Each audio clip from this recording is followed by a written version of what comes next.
you sort of see that. I know my handwriting's rough, but I'm going to read some of these slides too. Okay, hello everyone.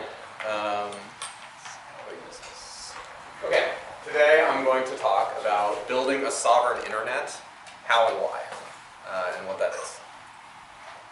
All right. So today, data is not user-owned. Data is also not portable. Data is only really used in billion-dollar bilateral deals.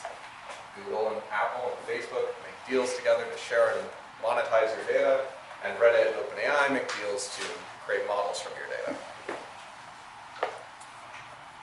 But who cares?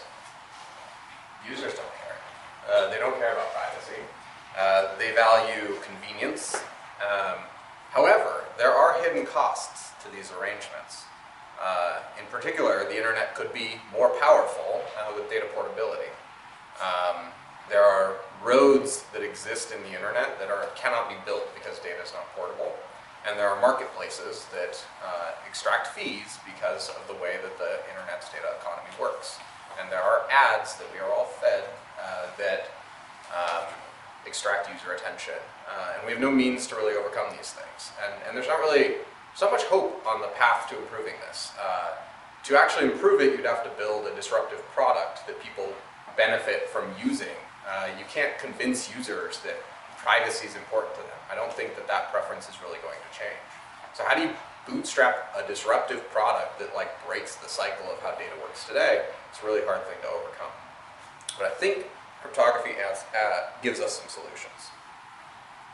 Okay, so first off, if we want to get the users going, we need to RIZ them with superpowers to do something they've never done before. Users aren't going to care, right, about privacy. They're going to care if they get RIZed. And we use that sneak attack to create the sovereign internet. So how do we RIZ them up? We make epic social experiences. We help them make money from their data. We enable them to take out loans based on their data and internet accounts. We create an internet subscription that makes it easier to use the internet without advertisements. These types of new experiences can excite users. They get RIZed. The technology can get the backing and the power that it needs to actually start growing. And actually, the technology already exists to power the sovereign internet. We just don't have it distributed in the right ways. Okay, so what's an example of a cool social experience? This one's a small one, but it's a Reddit and Twitter with creds and info markets built into it. So right now you go on Reddit or you go on Twitter, you don't really know that the person who's posting a review of an Amazon product has bought the product. But with cryptography, you could add a check mark that says this user indeed has bought this product and it's linked to their Amazon account. On Twitter, you may not know that somebody's sharing information that's coming from a credible source. But with cryptography, they could share information with authenticity that came from a credible source. You can imagine a blue check mark that proves that the user is actually a human, that they're based in a certain country, that they're not spreading information based on a bot. And today we could power this with a browser extension. That's not ideal, but you could also imagine social networks powering this, such as Blue Sky or some of these decentralized protocols as well, Forecaster. That's one such social experience. Let's see. I missed my slide. I'll give a few more examples later on, but I also want to talk about the ability for users to monetize their data. So one more example would be I, as a user, am a regular DoorDash user. And I want to coordinate with other regular DoorDash users and sell my estimation of DoorDash's revenue to a trader. I want to privately sell this to a trader, and the trader is going to use that information to influence how they bet on the future quarter earnings of DoorDash. There's a correlation heavily between this consumer data and the future DoorDash revenue. But consumers today have no tool to coordinate this data selling at scale. Cryptography can power these types of things. Okay, back to Earth a little bit. All right, this is ZK Dive. So let's talk about one of the powering technologies for the sovereign internet. We call them at Pluto web proofs. So what is a web proof? The core goal is to create a portable claim about arbitrary data from a web server. So you have a web server on the internet, It emits data through an API or through websites. If you go to Reddit and just hit up a subreddit, you get a piece of data back from the server. The problem today is there's no way to take that piece of data and create a credible claim that it actually came from Reddit.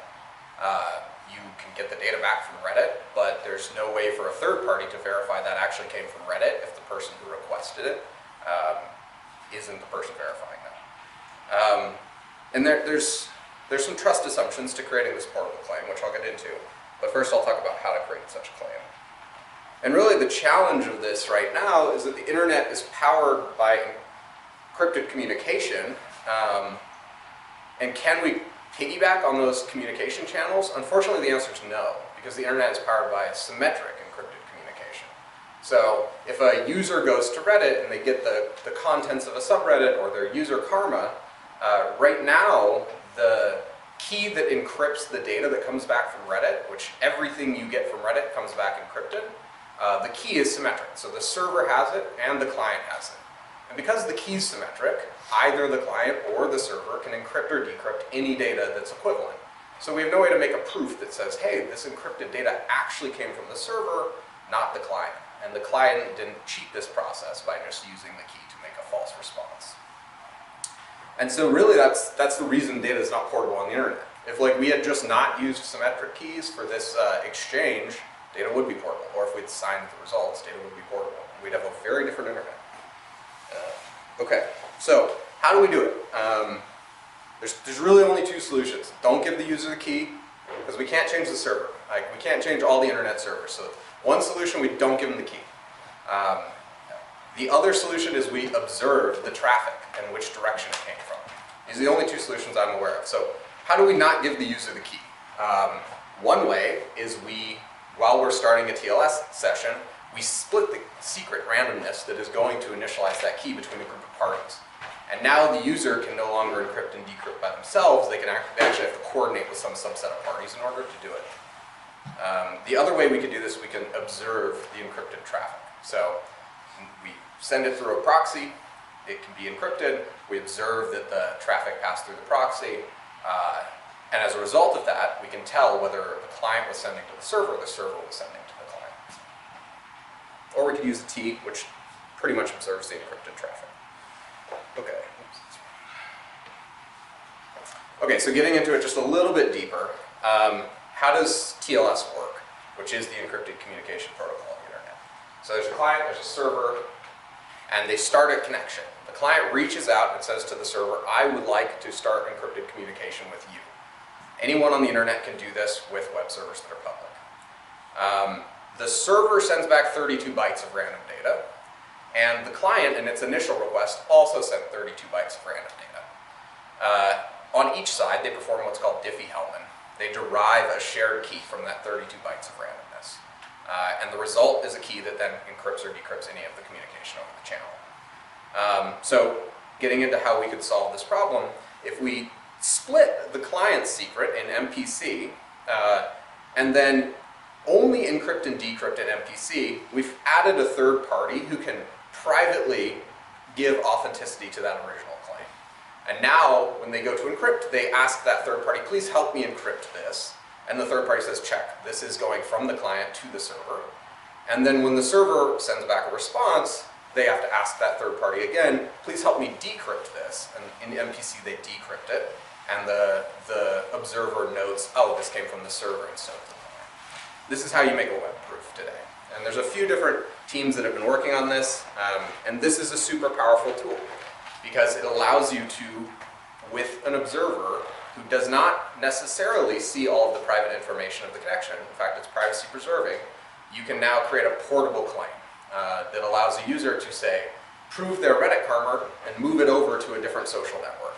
Or prove an Amazon purchase and move it over interoperably to a different social network or a financial platform. Or prove some prediction market information and use it to settle that prediction market. Okay, so now we have the claim. We have this thing, it retrieved data from a server and it has made a claim. Are we done? Have we solved the sovereign internet problem? No, we're just getting started. It's complicated. There is credentialed data, right? So if you go and use the internet, there's public data on the internet, there's all the public data that you can get back, but there's also a ton of credential data. How do you handle credentials? It's a big question and it's a hard problem to solve. There's performance. How do you do this MPC at scale? There's the definition of a claim. What is really a valid claim here? Do I claim that my Reddit karma is a number? Well, in that claim, what if the server redirects but it did hit that URL? Is that valid? We need to check both HTTP to make sure it was actually a 200. Okay, it went to this endpoint, it got the data was in a good format, it came back in JSON, we extracted the karma was correct. So you have all of these details in order to actually define what is like a credible claim. There's a reliability problem. It's pretty hard to do networking, and networking can fail if you have high latency between you and the target server. And there's also a trust question. We've added one more party in order to enable this claim. In cryptocurrency land, people care a lot about the number of parties and the trust assumptions and the trade-offs here. Is one party enough? Do you need 10 parties, 100 parties, a million parties? Each one of them introduces different cryptographic challenges. Okay, so a few of the technologies powering this. So I already talked a little bit about MPC. Another one is non-interactive ZK. So non-interactive ZK is I prove a statement on my machine and I can, to some arbitrary public coin verifier, I can have them verify that that statement is true. It's like a signature, but programmable signature. At Pluto, we use non-interactive ZK to form these claims. There's also interactive ZK, where you don't necessarily have to, where you cannot give the claim to a specific verifier, or an arbitrary verifier, but instead just a specific one. Interactive ZK is much faster than non-interactive ZK, and it lets this technology scale up quite a bit more.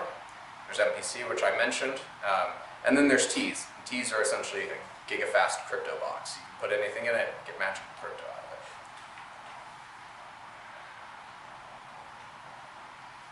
of it. Okay, so at Pluto, we are trying to figure out how to extract a protocol, sort of like a schematic for how to use this type of capability arbitrarily on the internet.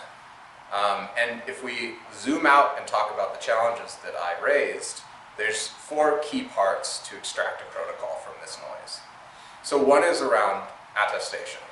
And I mentioned adding this trusted party into the process. But I think that if you zoom out 5 or 10 years and you want to imagine a sovereign internet, the way you actually want to do this is not to add a third party that has to observe everything on the internet, but make the server itself verifiable. So how can we do it? Well, we could just make the server sign the data. And if we want to go a little bit further, we could in fact just make verifiable web services. So web services that produce verifiable attestations. On the DevX, we've come up with something we call a data transaction, which I'll show an example of soon. For claim formation, we have what's called a well-known data ABI, where the server can express its well-known data structures. And for credentials, we think passkeys is the right approach to credentials because you can have a delegated party with a passkey. But I'll get into one more idea that we believe is important for this, which is encumbrance. And that's the ability for a third party to take over the controls of an account. And you can do that with a T today. And that unlocks another layer of this sovereign internet. The only way to do it with cryptography is obfuscation, actually. And obfuscation is kind of frontier cryptography research. Not super feasible, but there are a couple teams working on more feasible approaches for that. Okay, so verifiable web services. This is the server meets a rollup for those of you who are familiar with crypto. Imagine all of your rights to a server just come with a signature from your passkey, and they go through a consensus process before they get written down. If we just make all the web servers on the internet do that, web proofs are easy, right? Now you can just construct web proofs from this data, no problem. But we got to use a cryptography on-ramp to prove that it's worth moving those servers over to verifiable web servers. If we draw an analogy to Plaid, how did Plaid get started? Does anyone know how Plaid got started? Does anyone know what Plaid is? Raise your hand if you know what Plaid is. Raise your hand if you know how Plaid got started. All right. Maddie, how did Plaid get started? They just took your username, password, and logged in on your behalf. That's right. They literally just took your bank username and password in an iframe and your one-time password, and then they went and scraped all of your bank's transaction data to prove you owned a checking account. This is how Plaid got started. How does Plaid work today? Does anybody know? Maddie, fire away. Now they have open banking, APIs. Now they use OAuth with the banks. That's interesting. They started by cheating the system, and now the banks have seen the value in what they were doing, and they've changed their servers to adapt to that new reality. I think the same can be true for Web3. Also by regulation, right? They were forced. Regulation really forced the hand, yeah. Go Europe. It's one good thing they've done. I'm a little biased. I think a similar route can exist for the sovereign internet and for verifiable web services. So we bootstrap using cryptography the ability to make these portable claims. We seek out the demand for these claims with applications. Once we've got the applications who have this demand, there becomes clear evidence that verifiable web server is a preferable approach to this sort of slow third-party cryptography. Okay, what are data transactions? So, how many people have used blockchains? 60%, interesting, okay. It's good to know your audience. Today in a blockchain, you make a transaction, you can exchange tokens for other tokens, you can do a handful of things on a blockchain. But they have nothing to do with data. A data transaction is a request from an application for your personal data. So let me give you an example here. This is for Don't Die Insurance. Do you guys know Brian Johnson? Okay, so Brian Johnson, we're going to work with him. We're going to make him get a Don't Die Insurance product out the door. His Don't Die Insurance product depends on a couple signals in order to decide whether they should secure you or not. Don't Die Insurance needs your Strava data because if you don't run, you're not getting Don't Die Insurance. So you've got to put in a certain number of miles per week, an average. They also need your Chase data. So Don't Die Insurance looks at how many burgers you eat a week. They don't like to insure people who eat more than a few burgers a week. So using these two signals, how many miles you run a week, how many burgers you eat a week, they compute this model, a logistic regression, which is your likelihood to get heart disease. And based on your likelihood to get heart disease, they decide if they're going to underwrite your insurance or not. That's cool. I don't know if I want to give Don't Die Insurance my Strava account. I don't know if I want to give them my Chase account, but I like this idea of them giving me good insurance if I don't get heart disease. Well, with the data transactions, you can power this while preserving the user privacy. So you go to don'tdieinsurance.com, a request comes through your data wallet, it's requesting these signals from you, you maybe need to link up Strava, you maybe need to link up Chase, and privately we reveal a score, the outcome of this logistic regression, over to Don't Die Insurance, and they can look at it, they don't even need to know who you are, and they can make a decision, oh, this person is insurable under Don't Die Insurance's underwriting policy. This looks great, let's approve it and give them said insurance. This is the idea of a data transaction. We actually think it's a universal abstraction for private user data. And it's the way that an application could request to use this type of data and get proofs back about it. Okay, one more example. This one's about encumbered transactions. So let's take what we just learned about data transactions. And now let's imagine one more signal, which is your DoorDash income, how much you've made on DoorDash, and your bank account, and how much of your income comes from DoorDash. Using these signals and a new capability, the ability to encumber your account, that is to give your account to a third party so that they are in control of how the payout the payout of your income works, you can actually create a peer-to-peer underwriting product where a third party can look at those signals and say, you know what, you need a $2,000 loan, I'm willing to lend you that $2,000 because I see that you make $10,000 a month on DoorDash and it goes into this account that I can encumber. With this, you could create underwriting that is built on cryptographic trust instead of depending heavily on some central trusted third party to make that decision. And in fact, today, lending and underwriting, almost all of it ignores digital revenue streams. So if you are a gig worker and you want to take out a loan to buy a car, they don't often look at your DoorDash income. They don't often look at your Uber income. And as more income streams move online, the ability to actually loan against these digital income streams becomes really important. Okay, so to finish off, this is today's data portability, right? We've made bilateral agreements and we've built some sidewalks here and there on the internet. But this is what users do when they run into sidewalks. They walk on the path. And so I think with web proofs, you can make data portability that better fits the needs of users. All right, thank you all for listening.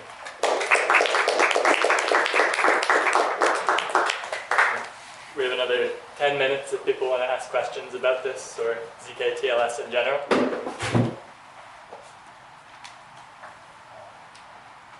Fire away. Yeah, I know this isn't a cryptography meetup, but I actually want to ask, outside of cryptography, what are some other approaches that you're tracking in the world to achieve the same result of data portability on the web? Interesting. Other approaches. I've seen like the Data Transfer Initiative, DTI, which is like a Google map. I see. I've Okay. seen There's solid projects. AC protocol, which tries to decouple data Yeah. and identity from application. There's like Solid Project, there's like Pods Initiative from DSC. There's a handful I'm tracking. Yeah, those are the ones that come to mind. Yeah. Are you wondering anything? Yeah, like what makes you think that cryptography is going to be the tool that enables data portability on the web I see. at scale versus some of these alternative approaches? Yeah, so basically my criticism of most of the approaches I've seen is that they are not product forward, they are spec forward.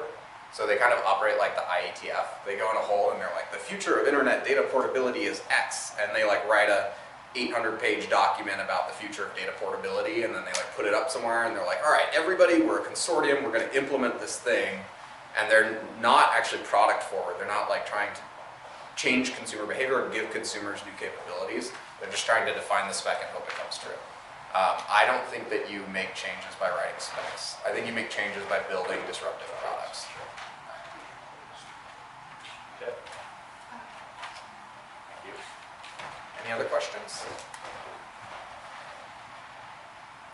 I'm curious what the team is thinking about or grappling with at the moment in terms of the project. Yeah, I think let's see. So we've built a version of this. It works great. We're really happy with it. We're going to open source a piece of technology that powers it so that anyone can use it for anything. I think what we're grappling with right now is we want to make an internet scale user experience for this.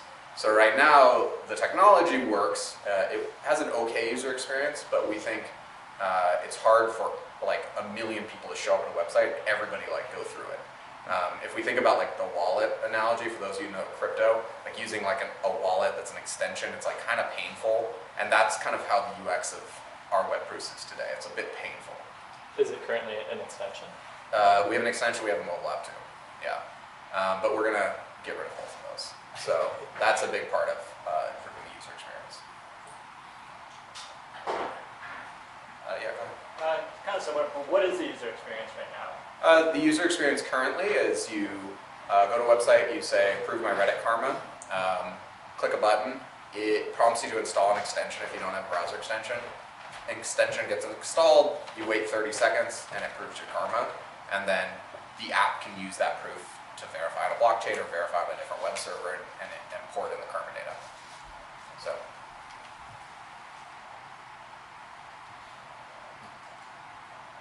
I think there are any unintended consequences to making Data portability? What are the unintended consequences? Yeah, there's probably negative externalities. Let me think if there's like a key one that I'd be worried about. I think there's different ways to use the technology. Like I mentioned in the beginning, the like DoorDash revenue to predict future earnings, right? So one of the benefits of this is you can allow users to collude. So you can allow internet users to collude together. And right now, internet users are very disempowered. They have no way to collude. They can't credibly collude because they can too easily cheat each other. So if you like, say you wanted to get 1 million Facebook users together to revolt against Facebook for some policy they've made, there's not a tool to do that online today. And with cryptography, you can create tools that allow users to actually credibly collude together and not cheat. And so you could get internet riots. So that could be that. Sure, in the back. How do you strike the balance between the value proposition and the actual user experience? Because, Yeah. Basically, our view is, well, maybe the way I'd phrase that is like value or like user experience versus technology, or kind of like perfect trust assumptions or something. Basically, our view is nobody gives a shit how it works as long as it's easy to use. So we're just going to make it as easy to use as possible. But our principle is that we want to have a dotted line to doing it in a way that's like credibly user-owned. So we try to like look at things and see, can we see a future where it's actually possible for this to be a user-operated infrastructure? And if we do, then we're willing to go forward with trusted infrastructure or whatever.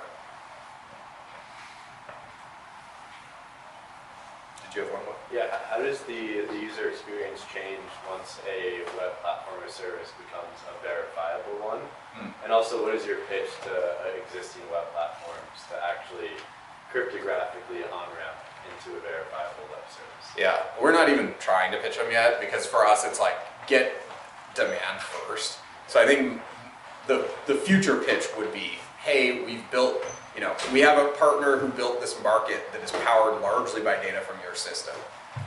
It's a prediction market, and it uses some pricing data from CoinGecko or something like this, right? If this were the case and the